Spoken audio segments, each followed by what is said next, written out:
Assalamualaikum warahmatullahi wabarakatuh. Selamat malam pemirsa Radar TV. Senang sekali saya Asara Asmara bisa menyapa pemirsa Radar TV di rumah dan di studio dalam program Dialog Khusus kali ini.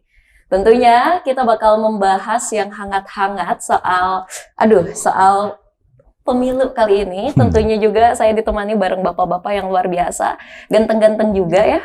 Boleh disorot dong bapak-bapaknya. Ganteng-ganteng serigala. Waduh. Akan ada hal-hal ganas mungkin ya, ini ada serigalanya di sini tuh. Oke, kita perkenalkan dulu aja. Ini di samping saya, di sebelah kiri, ada Bapak Dr. Adiana Selamat SIP MSI, selaku Ketua KPID Jawa Barat. Assalamualaikum, Sampurasun deh. Waalaikumsalam Bapak Sampurasun, rampes ya Bapak. Alhamdulillah lumayan agak deg-degan hari ini ya. Karena kenapa? Nih aku spill aja pemirsa, di sebelah saya ini sebetulnya ini adalah dosen saya sendiri. Yang mana dosennya tuh paling udah kelihatan ya ekspresi saya. Oke, dosen favorit tentunya. Beliau juga mengajar gimana tapi bukan Bapak? Dosen killer kan? Bapak lihat dong ekspresi saya gimana tadi ya.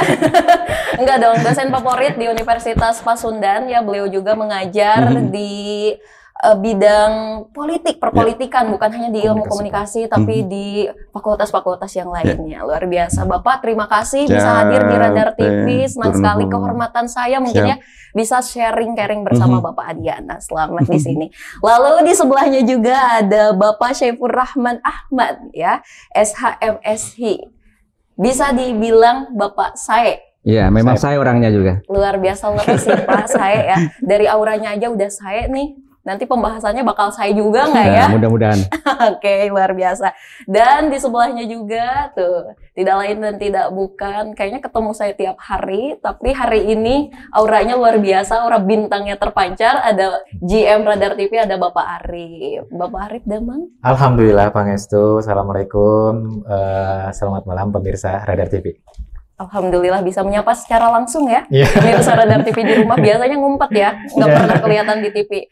Oke. Kita masuk ke pembahasan kita hari ini, yang mana nih lagi happening soal pilkada atau pesta demokrasi 5 tahunan yang akan kita realisasikan bulan November mendatang nih Pak. 27 November. Betul ya. Nah, sejauh ini dari KPID Jawa Barat sendiri sudah menyiapkan, dan apa perannya sih KPID dalam pemilu atau pilkada di tahun ini, Pak? Ya, ini terima kasih ya, Teh, sudah bisa bersilaturahmi kembali nih di Radar TV Tasik, dan di depan kita banyak kawan-kawan mahasiswa gitu ya, adik-adik dari SMK. Ini bagian dari ikhtiar kita bersama, terutama KPI Jawa Barat gitu ya, dalam menghadapi pemilu kada 2024 mendatang, tepatnya 27 November gitu ya. Sebenarnya persiapan pemilu kada ini dari pemilu kemarin ya, Pileg maupun Pilpres sebenarnya, karena memang ini kan rangkaian panjang gitu. Jadi bangsa ini maraton gitu ya, pemilu gitu. Jadi persiapannya tidak mendadak, memang kita create dari awal, dari pemilu legislatif dan pemilihan umum presiden dan wakil presiden gitu. Kita siapkan perangkatnya, paling tidak perangkatnya itu kan di KPI Jawa Barat itu ada satu ruangan khusus gitu ya untuk monitoring program-program isi siaran, tentunya berkaitan dengan semua program gitu ya. Tapi dalam konteks pemilu gitu, yang kita sorot itu 3 hal, paling tidak itu ya. Jadi pemberitaan, iklan politik atau iklan gitu ya, dan penyiaran pada umumnya gitu ya. Jadi kita monitoring terus gitu ya. Lalu kita juga melakukan roadshow gitu ya, atau silaturahmi untuk memberikan pemahaman gitu, tidak hanya untuk kawan-kawan lembaga penyiaran, tapi untuk kawan-kawan atau masyarakat pada umumnya, terutama mahasiswa dan yang lain-lain ya. Kenapa kemudian kami harus turun gitu ya, bahwa masalah penyiaran itu memang tanggung jawab kami sebagai institusi kuasi negara gitu ya, yang kemudian mengawasi semuanya. Tapi dalam Undang-Undang 32 tahun 2002 itu ada satu pasal gitu ya, pasal 53 yang menghendaki peran serta masyarakat. Jadi kita harus coba melihat secara utuh. Dan kami juga sudah melakukan kolaborasi dengan kampus gitu ya. Nah ini titik poinnya memang kalau kolaborasi dengan kampus, kita sama-sama penelitian gitu ya. Salah satunya itu tentang positioning ya, lembaga penyiaran atau posisi lembaga penyiaran dalam pemilu gitu ya. Dan memang ini menjadi catatan penting ya hasil penelitian itu gitu ya, karena dalam konteks demokrasi gitu ya di negara manapun termasuk di negara maju, institusi lembaga negara, institusi media itu mempunyai peran yang sangat strategis. Makanya dalam kajian konsolidasi demokrasi ya, bahwa media itu dibilangnya pilar keempat demokrasi ya, setelah eksekutif, legislatif, dan yudikatif. Nah maka karena frekuensi ini milik publik gitu ya, sumber daya alam terbatas, dan kami harus memastikan bahwa lembaga penyiaran itu program-program siarannya untuk kepentingan publik, termasuk misalkan dalam konteks pemilu gitu ya, maka kami harus memastikan itu semua gitu.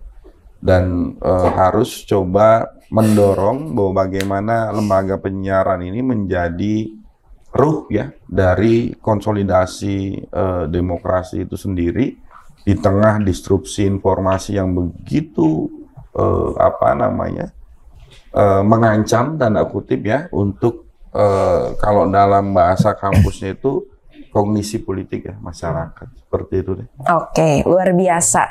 Tadi menyinggung soal ruhnya demokrasi media tuh.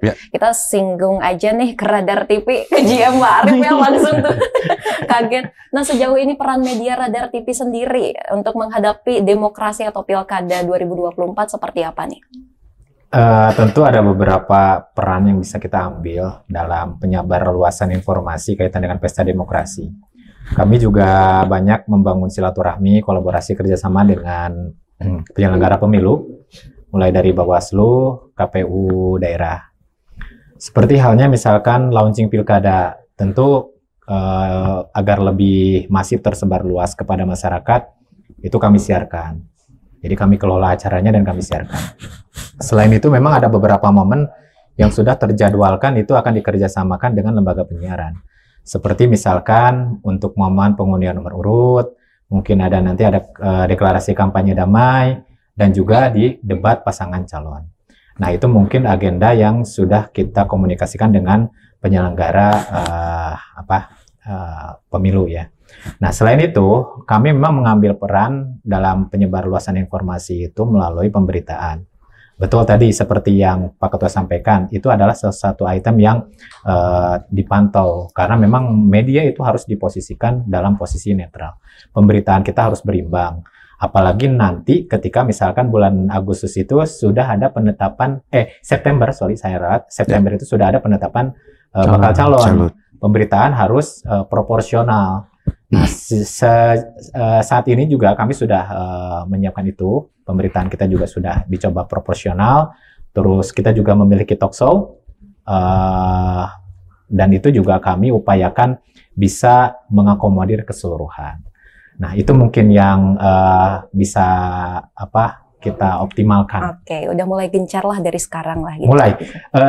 Yang harus digarisbawahi setidaknya untuk saat ini terlihat jelas bahwa media itu dibutuhkan. Apakah nanti misalkan keberlanjutan itu setelah pilkada bisa itu kan nanti tergantung cara kita komunikasi sebenarnya. Itu intinya. Oke, siap. Lalu untuk pengamatan dari Pak saya sendiri nih ya, untuk keterlibatan langsung menjadi bagian peran penting media ya, penyampaian informasi terkait pilkada seperti apa sih Pak? Oke, terima kasih karena saya sebagai komisioner di KPUD Jawa Barat. Saya ingin mengatakan di forum ini bahwa ini mungkin pernyataan saya yang pertama kali. Dalam sistem komunikasi harus didefinisikan ulang saya kira.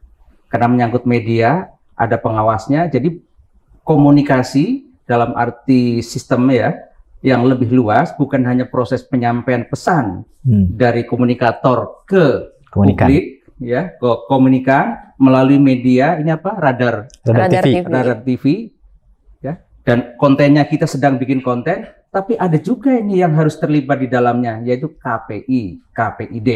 Nah, kenapa itu terlibat? Ya sebagai pengawas kan, mandat negara kepada kami ini adalah untuk mengawasi siaran.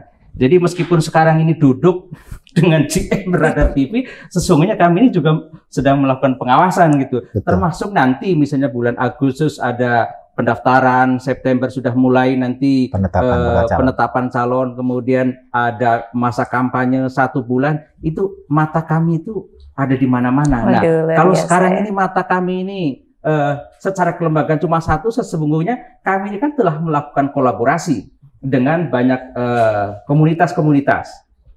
Di Tasikmalaya juga ada itu perguruan tinggi yang kita ajak untuk sama-sama mengawasi gitu. Salah satunya Pak? Salah satunya sebutin dari aja. Kampus apa namanya? Unik ya. Jadi Unik Cipasung. Cipasung ya, Abah Hanom ya. Cipasung Kiai Ilyas Ruhyat. Oke, sekarang Ilyas Ruhyat ya. Kalau tapi yang Abah Hanom Suryalaya. Suryalaya juga termasuk bagian dari komunitas yang kita ajak kolaborasi gitu. Jadi artinya apa? Kami tidak sendirian. Jadi kalau misalnya ya ibu-ibu PKK atau ibu-ibu rumah tangga yang suka nonton TV juga bisa melaporkan ke KPID Jawa Barat. Lembaga-lembaga penyiaran TV radio yang sekarang jumlahnya di Jawa Barat itu ada 476 lembaga penyiaran. Mari kita sama-sama untuk bisa mengawasi, memantau proses berlangsungnya demokrasi gitu. Caranya gampang, kirim aja lembaga penyiaran ini telah melakukan apa gitu. Pokoknya menurut menurut masyarakat yang dianggap kurang elok, kurang etis gitu. Misalnya ada pemilu, dalam proses pemilu ini ada salah satu calon atau bakal calon mengatakan yang kurang pantas atau menjelek-jelekan atau dan sebagainya, laporkan saja. Siapapun bisa melaporkan. Siapapun bisa melaporkan. Jadi itulah posisi saya atau kami di sini untuk melakukan itu, pengawasan. Kira-kira begitu, Mbak. Oke, sejauh ini udah ada yang melaporkan belum? Melaporkan banyak ini. Iya, tapi kita kan verifikasi. Tahun lalu. Iya. Banyak sekali. Yang di Tasik ada nggak gitu? Nah, itu mau nanya, yang di Tasik ada yang melaporkan kayaknya nggak? Ini karena GM-nya bukan di samping saya ini baik-baik saja. Baik-baik aja, oke. Ya kita doakanlah. Kita kan tidak ingin melakukan pemberian sanksi gitu kan. Fungsi kami adalah melakukan pembinaan gitu. Betul. Jadi kalaupun misalnya ada sedikit, 2 dikit kurang bagus, ya mungkin kita telepon saja. Ini kurang bagus nih gitu kan.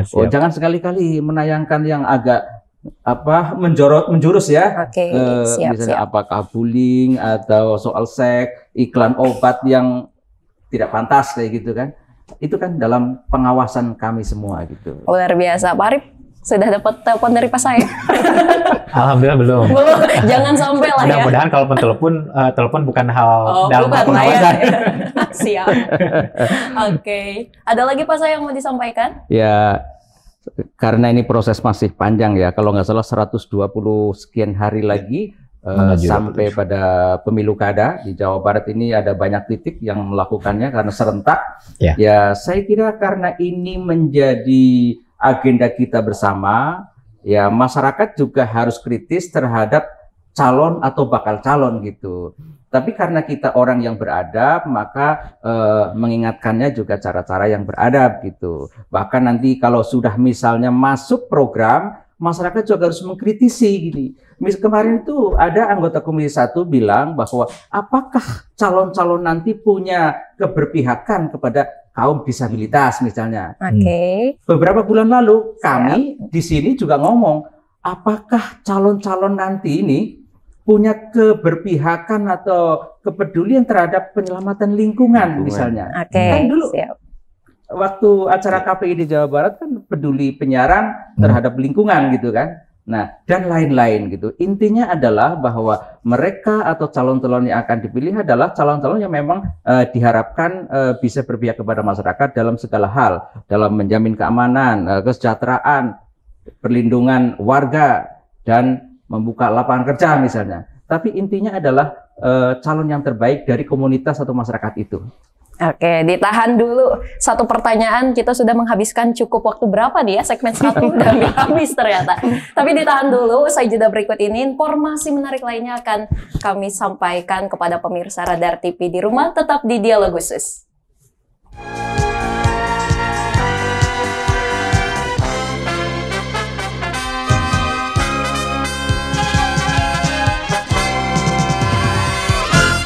Pemirsa, terima kasih masih bersama kami dalam Dialog Khusus, tentunya bersama narasumber kita yang luar biasa, dan kita bakal membahas tuntas seputar lembaga penyiaran dan masa depan demokrasi dalam Pilkada di Jawa Barat tahun 2024. Beri tepuk tangan yang meriah dong.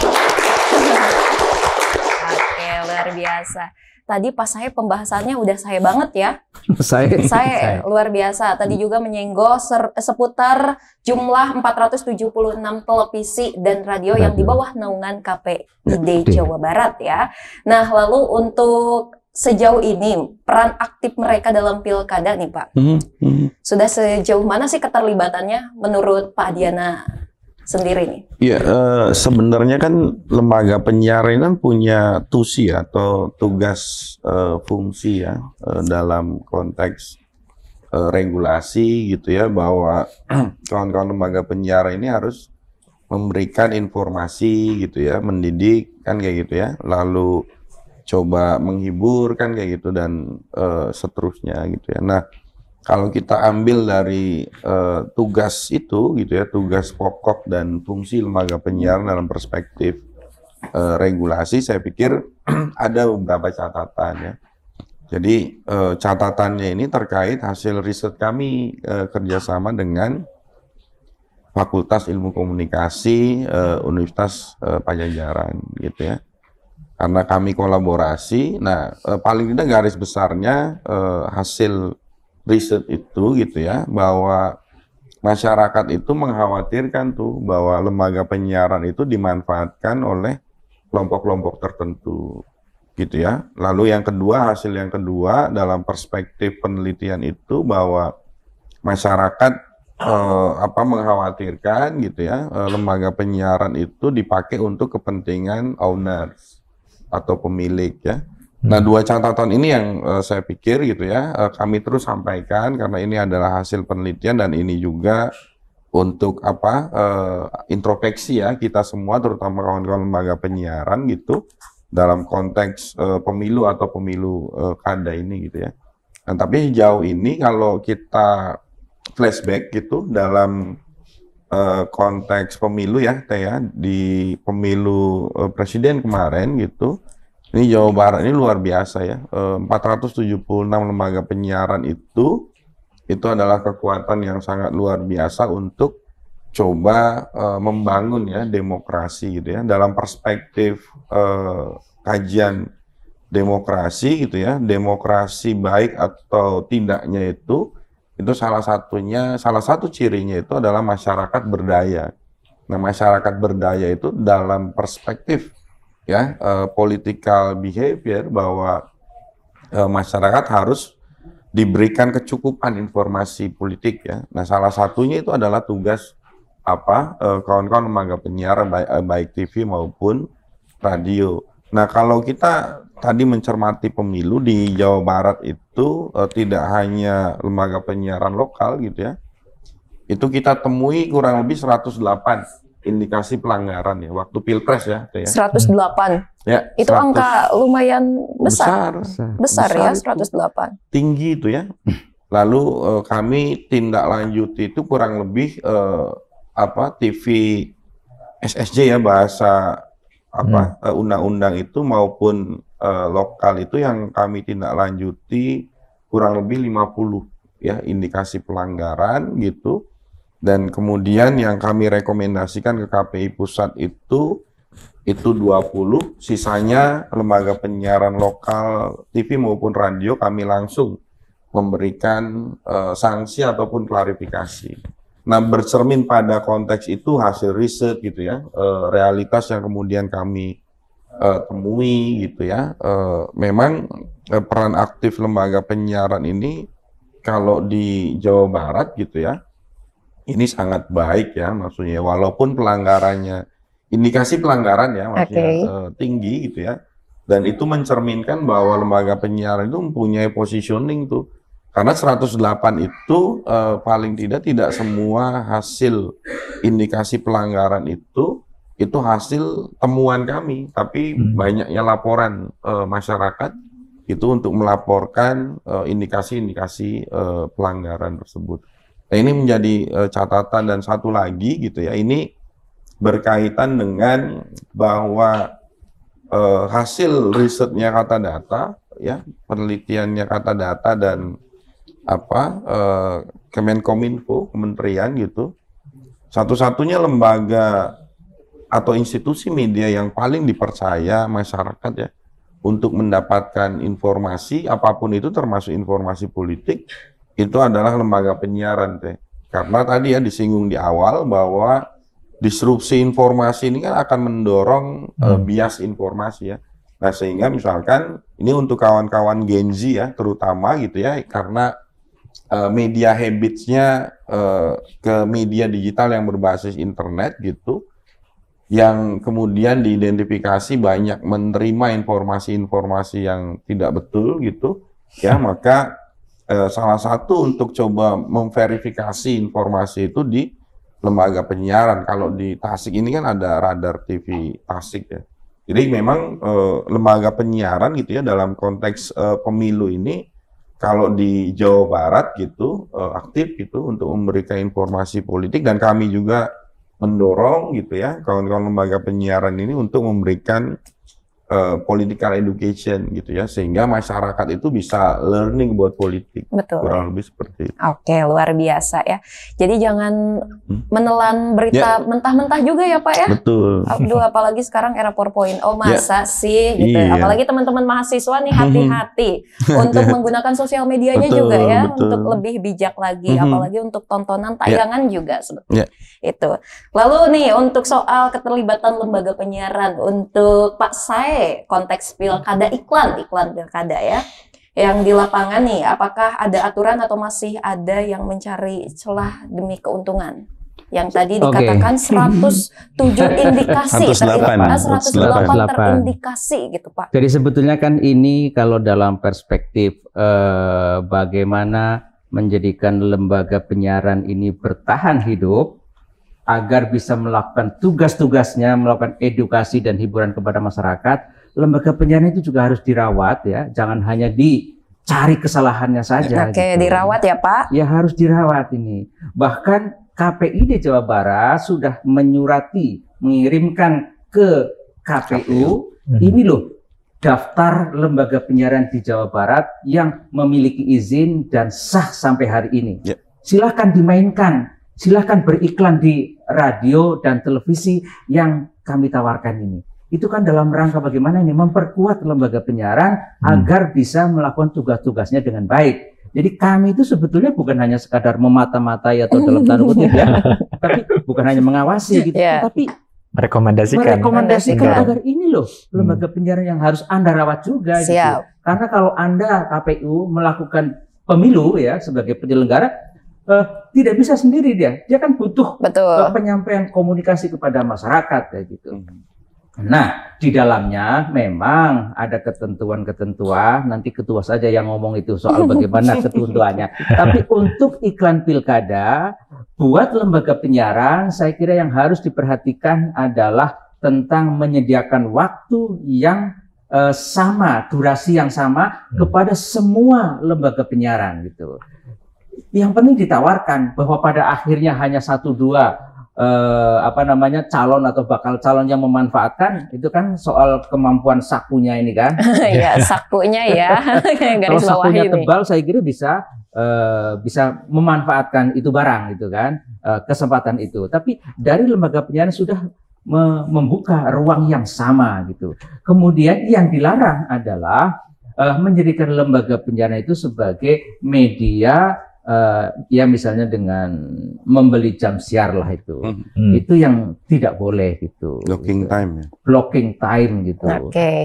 Tapi kalau memberikan ruang yang sama, itulah yang diperbolehkan, bahkan kita anjurkan supaya apa? Supaya masyarakat itu cerdas melihat mana calon-calon yang aspiratif mendengarkan suara rakyat. Sekarang ini kan banyak juga calon-calon yang memang muncul di media hanya sekadar ya moles lah ya, moles pribadinya supaya dikenal baik gitu. Yang tadinya nggak pakai peci kemudian pakai peci. Aduh, gitu iya, kan. Dipoles dikit lah ya.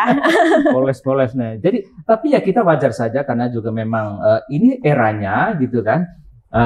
Dalam sejarah perpolitikan di Indonesia kan juga begitu. Dulu ketika Singapura itu Lee Kuan Yew itu mau tampil ke publik, itu kan penampilannya berbeda gitu. Dari sehari-harinya? Dari sehari-harinya itu mengunjungi masyarakat Melayu, Muslim di sana kayak gitu. Ya itu Singapura gitu. Tapi kita nggak usah berpikirlah di sini juga begitu gitu. Ya itu wajar-wajar saja gitu kan. Wajar ya Pak ya. Wajar-wajar saja. Namanya juga usaha. Namanya gitu kan. usaha, ikhtiar ya Pak ya. Ikhtiar. Nah yang perlu diedukasi adalah masyarakat ini gitu. Selama ini ngapain mereka gitu? Selama ini nggak pernah ke mana panti asuhan nyumbang ini nyumbang itu. Sekarang ternyata dia mau nyalon gitu. Senam. Iya. Ikut senam sama ibu-ibu yang muda-muda gitu. Waduh, oke, siap-siap. Ya itu tidak apa-apa gitu. Itu baik-baik saja. Jadi yang penting sekarang adalah bagaimana ibu-ibu, bapak-bapak yang suka nonton TV, ngelihat HP, YouTube, TikTok dan sebagainya harus cerdas lah. Tadi Neng siapa? Asmara. Ini kan sudah menyinggung soal itu. Betul. Sekarang parahnya ini begini, ibu-ibu atau netizen semuanya itu kan lebih percaya barang-barang gosip daripada yang benar gitu kan. Betul. Nah, menarik gosip tuh. Ini bahaya itu. Jadi kalau misalnya oke lah Anda mau melihat tayangan YouTube atau apa, kredibilitas si akun itu harus jelas gitu. Harus Anda kritisi juga. Jangan-jangan karena hanya ingin panjat sosial supaya viewernya banyak, kemudian membuat video-video yang kurang bagus gitu kan, supaya kadang-kadang judulnya sama isinya juga berbeda. Tidak sesuai ya. Inilah, karena sampai sekarang belum ada yang mengawasi media sosial gitu. Kemarin KPID Jawa Barat, KPI seluruh Indonesia kan menghendaki agar rancangan undang-undang penyiaran segera disahkan.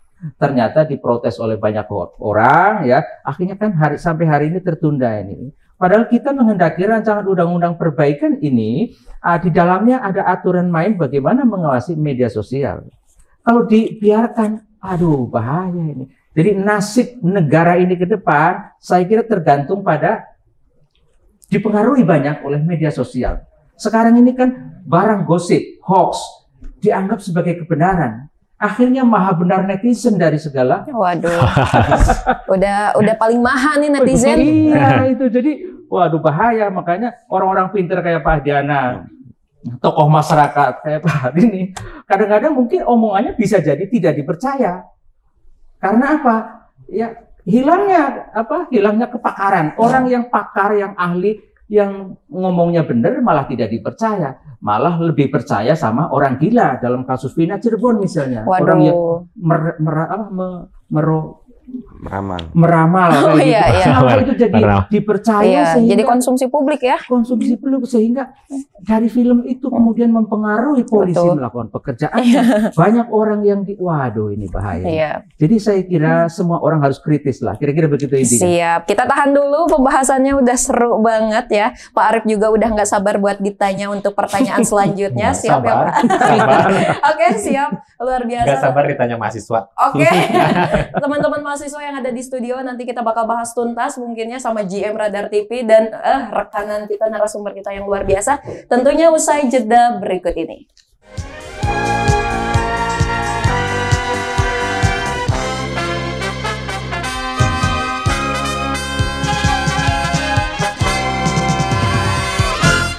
Pemirsa, kita masuk segmen tanya jawab bareng teman-teman yang ada di studio. Tentunya dari tadi nih, pengen nanya, kita tahan dulu. Tapi sekarang waktunya silahkan untuk bertanya. Ada yang mau bertanya teman-teman di sini?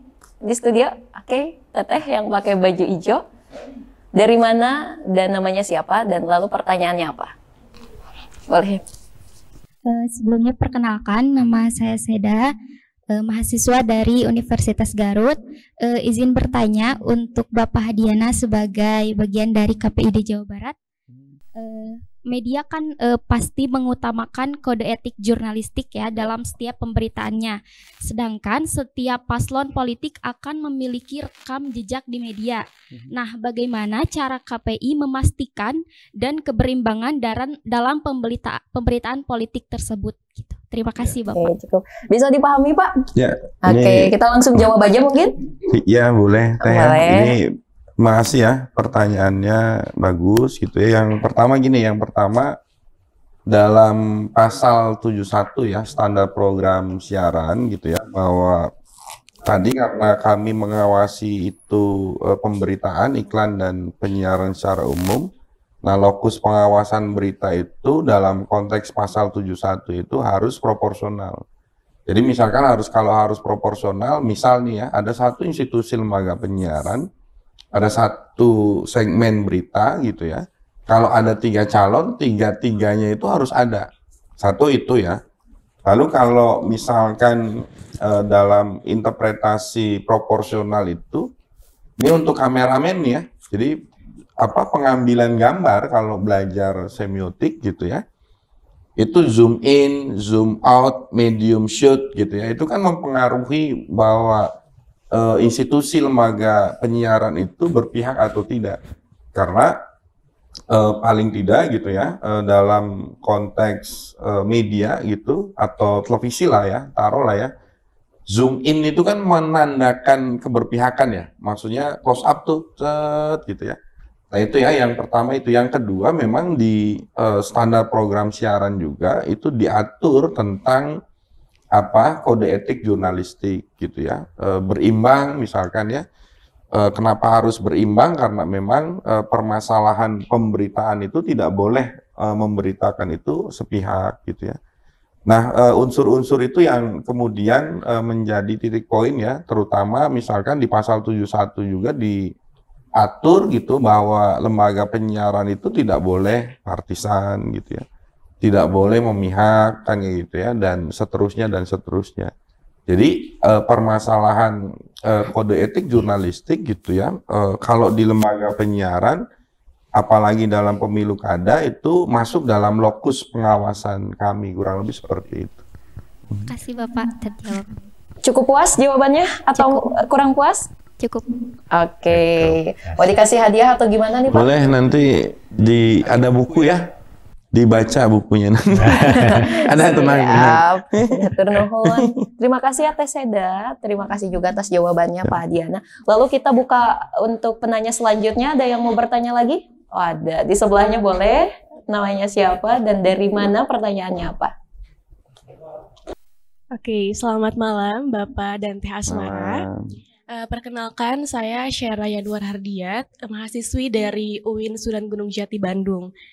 Jadi untuk pertanyaannya, saya ingin bertanya mengenai bagaimana KPI memastikan transparansi dan akuntabilitas dalam proses pengawasan dan penindakan pelanggaran oleh media penyiaran jika misalnya ada penayangan acara yang dianggap tidak sesuai dengan kode etik atau standar program yang ditetapkan. Mungkin pertanyaan tersebut ditujukan kepada Bapak Hadiana. Pak Hadiana lagi ya? Oke. Nanti Pak saya bisa bantu mungkin? Bisa. Oke. Atur nuhun. Jadi penyebutannya jangan UIN ya, UIN. Jadi takutnya ditanya badeka mana, badeka win. Kawin, aduh. Bahaya kan, kawin kan gitu ya. Tapi pernah ada yang kayak gitu nggak? Sejauh ini. Kawin. Pak Dian. Sejauh ini nggak ada. Oke. Iya, transparansi kami gitu ya, paling tidak ketika kami memutuskan gitu ya melalui kan mekanisme pelanggaran itu ada tiga mekanisme itu. Satu, hasil pemantauan dari tim kami gitu ya di kantor. Kedua, aduan masyarakat dan itu harus ditindaklanjuti. Ketiga, dari penertiban gitu ya. Kami berhak untuk meminta gitu ya program siaran kurang lebih 3 bulan gitu ya untuk dianalisis. Nah lalu dari 3 hal itu dibahas gitu ya, ada rapat bidang namanya pengawasan isi siaran untuk memastikan bahwa program-program itu gitu ya, baik itu dari aduan masyarakat, hasil pemantauan dan penertiban itu ada indikasi pelanggaran tidak. Nah, kalau menurut bidang pengawasan isi siaran itu ada indikasi pelanggaran gitu ya, itu langsung dibawa ke rapat pleno. Jadi kami setiap Senin itu rapat pleno untuk memutuskan gitu bahwa pelanggaran itu kena sanksi atau tidak, ada unsur pelanggaran atau tidak. Nah, kalau ada unsur pelanggaran, maka tergantung lembaga penyiarannya. Apakah sistem siaran jaringan, bahasa awamnya itu apakah lembaga penyiaran tingkat nasional apa lokal. Jadi kalau lembaga penyiaran di tingkat nasional, itu kami merekomendasikan ke KPI pusat. Ya, tapi kalau lembaga penyiaran lokal, kami berhak untuk langsung memberikan sanksi itu, gitu ya. Mekanisme sanksinya itu dalam Undang-Undang 32 itu ada sanksi tertulis. Ini biar jelas ya, sanksi tertulis gitu ya. Lalu pembatasan jam, ya. Lalu pencabutan program siaran. Lalu kami juga berhak untuk merekomendasikan pencabutan izin atau merekomendasikan perpanjangan izin lembaga penyiaran itu tidak diberikan oleh kementerian. Nah, dari proses itu ketika kami coba mengetok palu gitu ya hasil perdebatan di rapat pleno itu, yang pertama biasanya kami memposting di Instagram bahwa ya? Lembaga penyiaran itu salah pasal ini, pasal ini, pasal ini. Nah, lalu di akhir tahun gitu ya, sebagai pertanggungjawaban publik kami gitu kepada masyarakat, kepada kawan-kawan lembaga penyiaran dan kepada pers, biasanya kami melakukan konferensi pers. Itu yang kemudian kami namakan kaleidoskop penyiaran. Jadi nanti boleh tuh di searching gitu ya di platform media yang berbasis internet, searching kaleidoskop penyiaran KPID Jawa Barat. Itu sudah 3 tahun gitu ya, kami coba memaparkan gitu ya semua program pelanggaran gitu ya, sampai kami meranking gitu ya pelanggaran mana aja yang terbanyak gitu ya, dari misalkan udah 3 tahun berturut-turut program ramah anak dan perempuan itu tertinggi tuh pelanggarannya. Lalu permasalahan misalkan hak publik misalkan ya, lalu permasalahan siaran keagamaan dan seterusnya dan seterusnya. Nah, itu yang kemudian kami lakukan gitu ya, untuk menjawab tadi ya masalah bahwa bagaimana transparansi yang kemudian kami lakukan gitu ya, untuk masyarakat itu mengetahui apa yang kemudian kami lakukan, sanksi apa yang kemudian kami berikan untuk lembaga penyiaran yang melanggar paling tidak P3SPS. Nah, kurang lebih seperti itu. Oke. Gimana Teh Sera, sudah terjawab? Alhamdulillah sudah terjawab. Cukup ya? Oke, nanti Teh Sera bisa diambil hadiahnya dari Pak Hadiana. Dapat buku lagi. Oke, Pak Sae mau menambahkan mungkin? Ya, boleh. Jadi intinya ya, KPID Jawa Barat tidak main-main dalam menjatuhkan sanksi kepada lembaga penyiaran yang diduga melakukan pelanggaran pedoman penyiaran dan standar program siaran. Contoh, ketika kami menemukan ada azan maghrib, kemudian di situ tertera ada gambar atau video tentang iklan tertentu, itu kami hampir mungkin 2 bulan untuk memastikan ini sebetulnya ini sisipan iklan atau atau program sebelumnya yang nyambung ke azan maghrib gitu. Nah, ini lama. Pertama, lembaga penyiarannya tidak datang-datang ketika dipanggil. Yang kedua mungkin sampai 3 kali ya Pak Ketua itu. Jadi ini memang rada dalam tanda kutip ya, mohon maaf, rada bandel gitu kan. Tapi akhirnya datang juga. Jadi pertama kita minta tayangannya, yang tayangannya kan setiap lembaga penyiaran itu ada kewajiban menyampaikan hasil tayangan. Jadi ini untuk membuktikan, ini cross check, meskipun kami punya gitu, tapi mereka juga harus mengirimnya kayak gitu. Karena apa? Nanti ini akan ketahuan, ini udah dihapus tapi kami punya hasil tayangannya. Gitu. Jadi kejujuran lembaga penyiaran juga akan terlihat gitu. Dan kami sebagai lembaga penyiaran yang melakukan pengawasan juga bertanggung jawab, jangan sampai kami salah melakukan tindakan. Jadi akuntabilitas itu yang kami pertaruhkan sebetulnya kepada publik. Jadi tidak main-main gitu. Betul ya. Ada juga satu lagi contoh. Nikahan artis. Nikahan artis juga begitu gitu.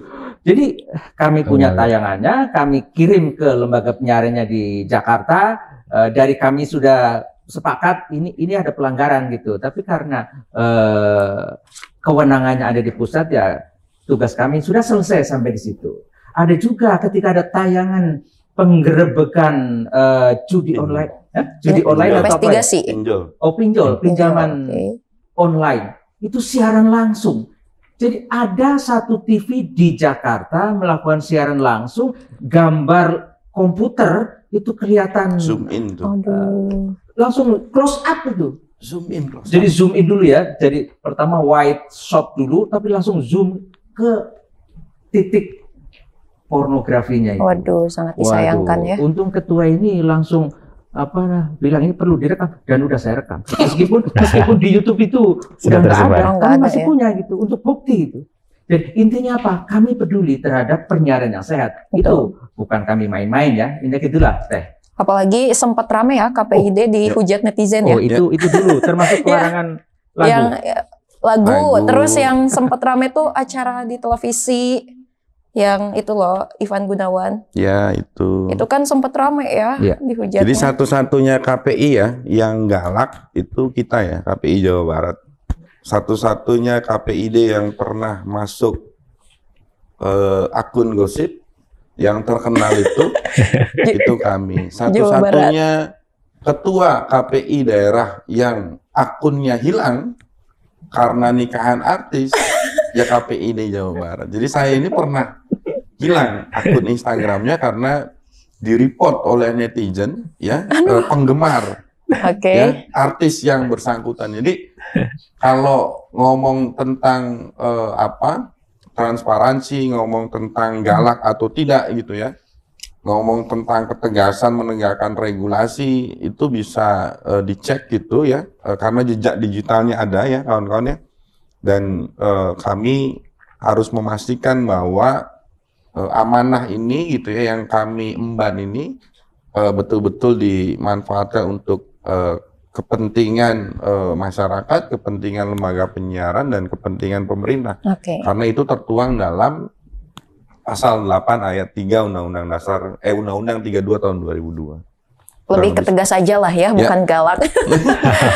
Konsisten juga. Konsisten, siap.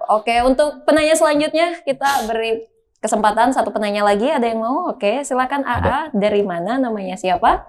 Lalu pertanyaannya tertuju untuk siapa nih A? Perkenalkan, nama saya Rifki Fathur Rahman dari Universitas Islam Kiai Haji Ruhiyat Cipasung. Saya ingin bertanya kepada Pak Diana. Pak Diana lagi ya? Gantian Pak Saiful Rahman. Ini merupakan pertanyaan yang sudah lama gitu berada di pikiran saya.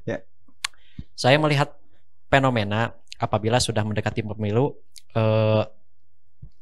ada di beberapa media yang iklan kemudian condong ke salah satu paslon gitu.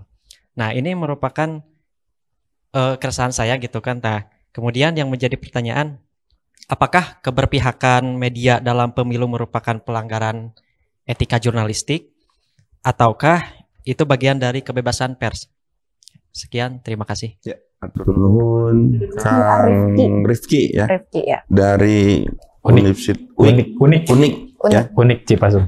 Ya, yang pertama gini ya, kalau wilayah TV sama radio tentunya wilayah kami gitu ya. Yang pertama itu, yang kedua harus dibedakan gini ya. Ketika sebelum ditetapkan bahwa orang tersebut gitu ya, atau partai tersebut menjadi peserta pemilu, penetapan peserta pemilu itu kan oleh penyelenggara pemilu ya, KPU ya, baik itu tingkat pusat, provinsi maupun kabupaten kota.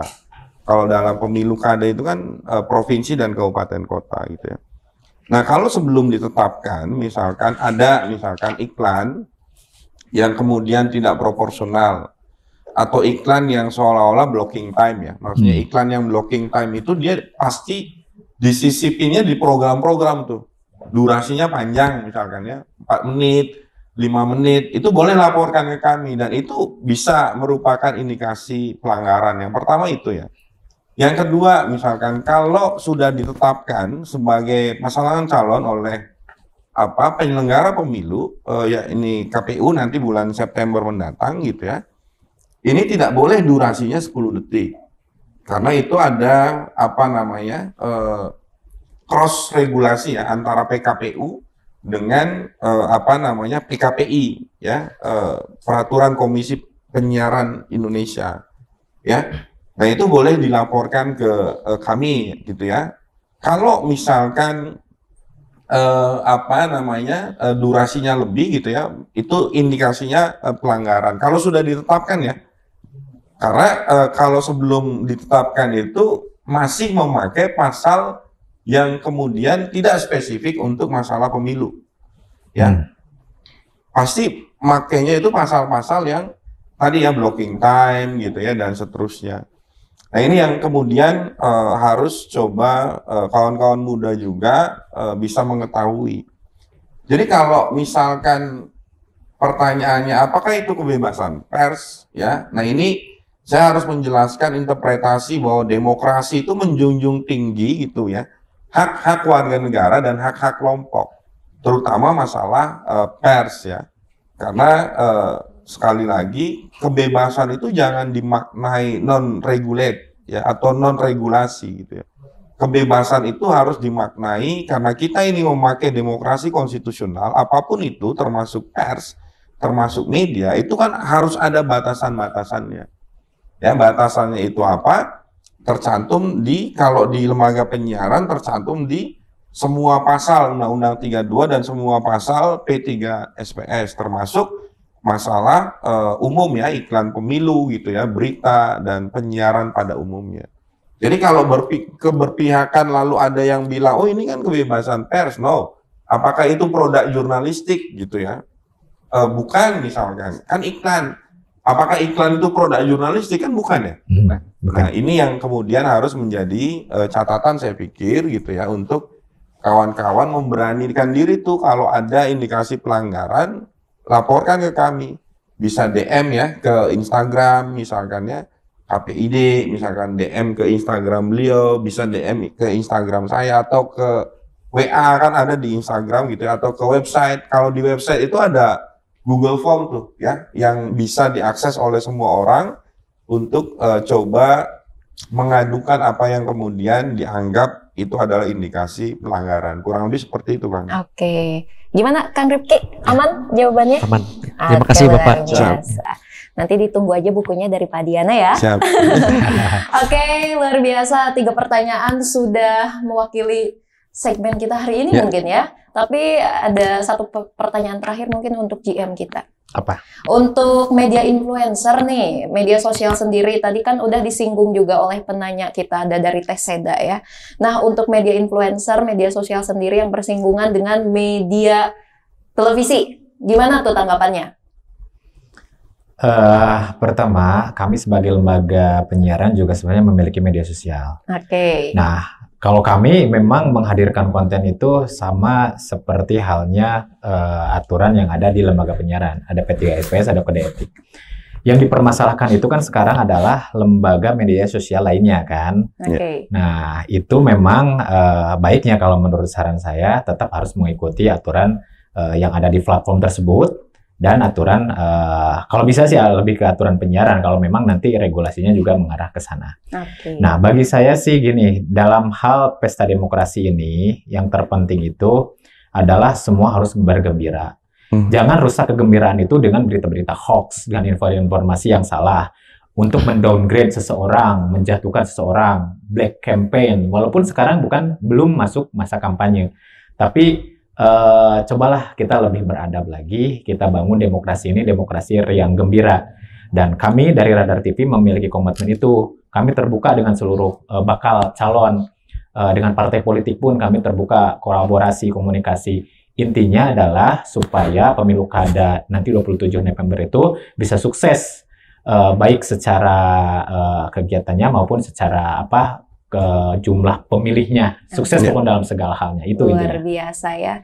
Intinya riang gembira kata Pak Arif tuh tadi, luar biasa. Oke, dari Pak saya sebelum closing.